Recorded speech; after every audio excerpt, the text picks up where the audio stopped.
महानगरपालिकेच्या स्थायी समिती सभापतीपदी भाजपचे अतुल माने, समाज कल्याण समिती सभापतीपदी गीता पवार तसेच प्रभाग क्रमांक समिती 3च्या सभापतीपदी माया गडदे यांची बिनविरोध निवड झाली आहे।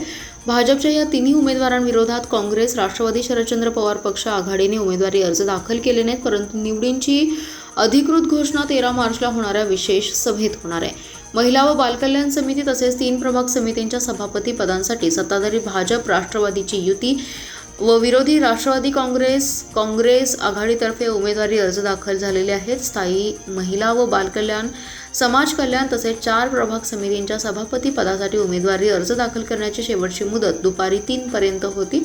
स्थायी समितीसह 7ही समित्यांमध्ये सत्ताधारी भाजप राष्ट्रवादी अजित पवार युतीकडे बहुमत आहे। महापालिकेच्या कारभारात स्थायी समितीला अतिशय महत्त्व आहे, त्यामुळे या समितीसाठी भाजपकडून कोणाला उमेदवारी मिळणार याबाबत उत्सुकता होती। मात्र आमदार सुधीर गाडगीळ यांचे समर्थक नगरसेवक अतुल माने यांना उमेदवारी मिळणार हे स्पष्ट होतं। महापालिकेत उमेदवारी अर्ज दाखल करण्यापूर्वी बुधवारी सकाळी 10 वाजता सभागृह नेते संदीप पावटी यांच्या दालनात भाजप नगरसेवकांची बैठक झाली।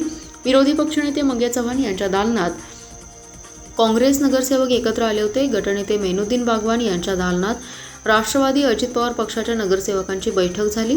स्थायी, समाज कल्याण, महिला व बालकल्याण तसेच प्रभाग समिती क्रमांक 1, 2 आणि 3च्या सभापती पदासाठी भाजप उमेदवारांची नावे प्रदेशाध्यक्ष रवींद्र चव्हाण यांच्याकडून आली होती। ही नावे नगरसेवकांच्या बैठकीत वाचून दाखवण्यात आली। यावेळी महापौर धीरज सूर्यवंशी, भाजपचे नेते सुरेश आवटी उपस्थित होते।